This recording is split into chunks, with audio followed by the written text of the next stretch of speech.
Bulletin की शुरुआत करते हैं और बात करेंगे माघ मेले में शंकराचार्य को लेकर मचे घमासान की। माघ मेला प्रशासन ने अभिमुक्तेश्वरानंद के शंकराचार्य होने पर सवाल उठाया तो शंकराचार्य ने कई पन्नों का जवाब दे डाला। इतना ही नहीं, शंकराचार्य ने केंद्र और राज्य सरकार पर सवाल उठाए हैं। इधर साधु संतों ने भी अभिमुक्तेश्वरानंद को कटघरे में खड़ा कर दिया है। तो आपको बता दें कि शंकराचार्य को लेकर अब घमासान मचा हुआ है। और इसी बीच एक और बड़ी खबर आपको बता दें, अभिमुक्तेश्वरानंद को अखिलेश यादव का समर्थन मिल रहा है।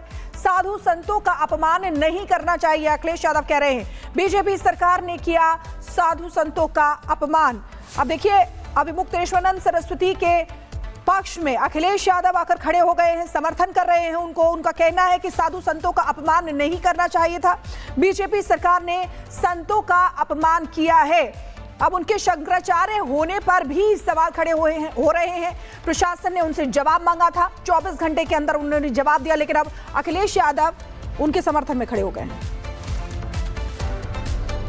भारतीय जनता पार्टी को ऐसा व्यवहार अपने अधिकारियों के माध्यम से नहीं करना चाहिए था। भारतीय जनता पार्टी ने जानबूझ करके संतों को, साधु संतों को और तमाम लोगों को जानबूझ करके अपमानित किया है। जो संविधान, जो कानून, जो देश का हमारी पहचान है, जो भाईचारा है, जो हमारी संस्कृति है, जिसको सम्मान दिलाने का काम होना चाहिए, वो भारतीय जनता पार्टी नहीं कर रही। संत राम भद्राचार्य जी ने भी अभिमुक्तेश्वरानंद सरस्वती की कार्यप्रणाली का विरोध किया है। उन्होंने कहा है कि पुलिस के रोकने के बाद जबरन जाने की जिद करना अभिमुक्तेश्वरानंद की गलती है। तो आपको बता दें कि देखिए किस तरीके से अखिलेश यादव, जिन्होंने उनका समर्थन किया है, इधर राम भद्राचार्य कह रहे हैं कि उन्होंने गलत किया है। सुनिए। अन्याय उनके साथ नहीं हुआ, उन्होंने अन्याय किया है। नियम ये होता है कि हम लोग भी, मैं तो जगत गुरु हूँ, वो तो अभी जगत गुरु भी नहीं है।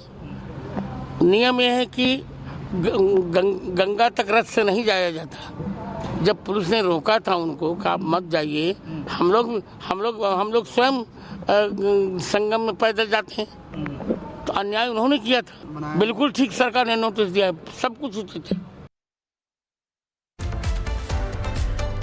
तो और इधर स्वामी गोविंदानंद सरस्वती ने अभिमुक्तेश्वरानंद को खुद को शंकराचार्य साबित करने की चुनौती भी दी है। देखिए। गोविंदानंद जी, स्वागत है आपका रिपब्लिक भारत पर। प्रशासन ने नोटिस दिया और अभिमुक्तेश्वरानंद ये दावा कर रहे हैं कि उन्होंने अपने वकीलों के माध्यम से सरकारी नोटिस का जवाब दे दिया है। संभवतः वो आपने भी पढ़ा होगा। आपका क्या तर्क है इसको लेकर? अभी मूल बात है कि आदि शंकराचार्य भगवत्पाद जी की द्वारा स्थापित 4 आमनाई पीठों के लिए एक संविधान है। जो भी शंकराचार्य बनना है तो उसका लक्षण है शुचि ही, जितेंद्रिय, वेद वेदांगादि विशारद, योगज्ञ, सर्वशास्त्राणाम, ऐसे करके मदास्थानमाप्नुयात्। ऐसा लक्षण संपन्न व्यक्ति को ही शंकराचार्य के पद में नियुक्त हो कर सकता है। यदि कोई अन्यथा पीठरूढ़ोपि निग्रहार्हो मनीषिणाम, यदि कोई व्यक्ति ऐसा लक्षण युक्त संपन्न व्यक्ति नहीं है तो विद्वान लोग, मनीषी विद्वत परिषद लोग बैठकर परिषद के माध्यम से उसको पदच्युत कर देना चाहिए। ये मठामनय महानुशासनम करके ग्रंथ है। ये हमारा मठों के लिए संविधान है। जो भी मठ में नियुक्ति करना, मठ को संचालन करना इस ग्रंथ के द्वारा ही होता है। अभी वर्तमान में ज्योतिर्मठ का विषय माननीय सुप्रीम कोर्ट में विलंबित है।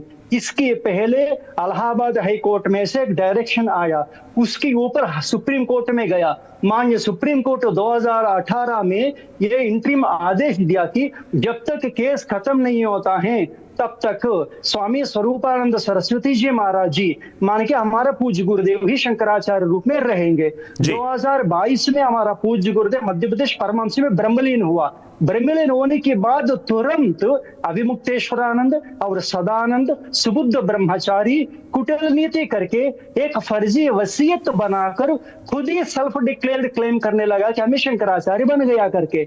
मठामना ये महान शासन में कहीं नहीं लिखा कि ये वसीयत के द्वारा बन सकता है करके। वसीयत का हमारी शंकराचार्य परंपरा में कोई मान्यता नहीं है।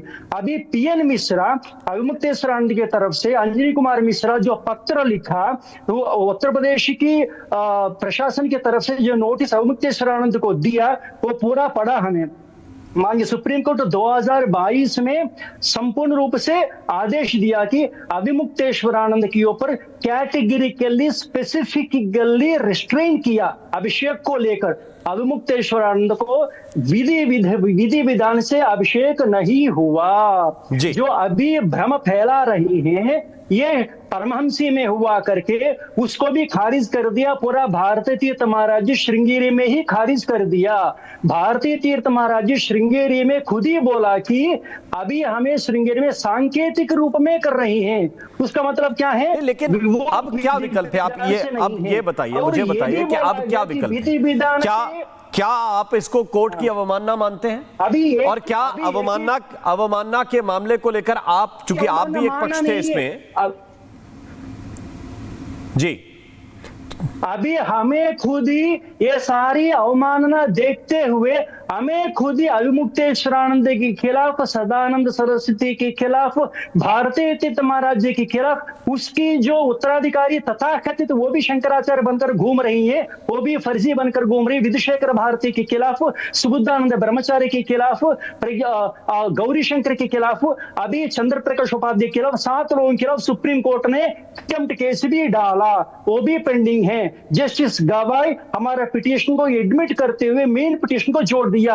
ये कंटेम्प्ट पिटीशन हियरिंग के लिए इंतजार कर रही हैं। ये अभी वर्तमान में मीडिया प्रचार नहीं कर रही है। मीडिया केवल इतना ही प्रचार कर रही है कि अविमुक्तेश्वरानंद के बारे में, परंतु आपके माध्यम से हम उद्घोषणा कर रहे हैं कि अविमुक्तेश्वरानंद के साथ साथ श्रृंगेरी भारतीय महाराज जी के खिलाफ भी सुप्रीम कोर्ट में कंटेम्प्ट केस दाखिल हुआ।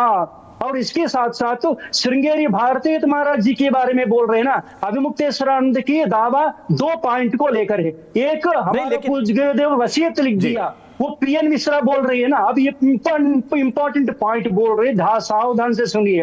पीएन मिश्रा प्रयागराज में बैठकर पत्र अंजनी मिश्रा कुमार की तरफ रिलीज किया ना, वही पीएन मिश्रा उसी की पुस्तक में वसीयत को खंडन करता है। उसी पीएन मिश्रा अविमुक्तेश्वरानंद वकील खुद ही बोलता है कि आदि शंकराचार्य की परंपरा में वसीयत का सिस्टम ही नहीं है। हो गए ना। और हमारे पूज्य गुरुदेव जीवन में खुद ही प्रेस कॉन्फ्रेंस में बोला कि आदि शंकराचार्य के परंपरा में 2 पॉइंट है मेरे, वसीयत का सिस्टम ही नहीं है। पूरी शंकराचार्य जी खारिज कर दिया। गोविंदानंद जी, मेरे 2 पॉइंट है। पहला तो यह है कि अविमुक्तेश्वरानंद ये कह रहे हैं कि कोई प्रशासन, कोई शासन ये तय नहीं करेगा कि शंकराचार्य कौन होगा। राष्ट्रपति ये तय नहीं करेंगे शंकराचार्य कौन होगा। शंकराचार्य वो होंगे जिनको बाकी शंकराचार्य मानेंगे। आपका मठ का विधान क्या कहता है? अभी अविमुक्तेश्वरानंद क्या बोल रही हैं? शंकराचार्य को शंकराचार्य ही तय करेंगे ना। अभी अविमुक्तेश्वरानंद को कौन सा शंकराचार्य तय किया? कोई नहीं किया। अब एक पॉइंट प्रूव कर रहे हैं। अविमुक्तेश्वरानंद बोल रहे कि श्रृंगेरी शंकराचार्य हमको तय कर दिया। अभी श्रृंगेरी शंकराचार्य के खिलाफ ही हमें खुद ही कर्नाटका में केस डाला। श्रृंगेरी शंकराचार्य को समाधान नहीं दे पा रही 1 वर्ष से, हॉस्पिटल में, हम्पी में, कर्नाटका में केस डाला। अभी श्रृंगेरी महाराज जी ने बोला कि सांकेतिक रूप में कर रही हैं, विधि विधान से द्वारका में होना है, बद्रीनाथ में होना है। बद्रीनाथ में अविमुक्तेश्वर अब कैसे तय होगा? ये अदालत से तय होगा या कोई शास्त्रीय विधान भी है जिससे ये तय हो सके कि कौन शंकराचार्य है? पहला अभी वर्तमान में शंकराचार्य कौन हो सकता है ये हमारा स्वतंत्र बात है। मठामना महान शासन के ऊपर पंडित विद्वत परिषद तय करेंगे।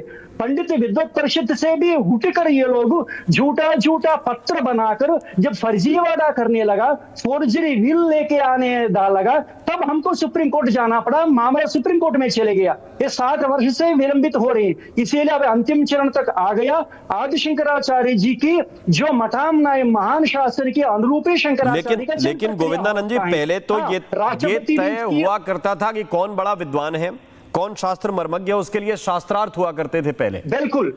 तो क्या इस शंकराचार्य का चयन के लिए क्या हत्या की प्रक्रिया होता है, शास्त्रार्थ होना चाहिए, वेद व्याकरण न्याय मीमांसा दर्शन में निष्णात होना चाहिए। ऐसे वाले व्यक्ति को 7 दिन तक शास्त्रार्थ की चयन करके उसको तो क्या आपको लगता है कि अभी मुक्तेश्वरानंद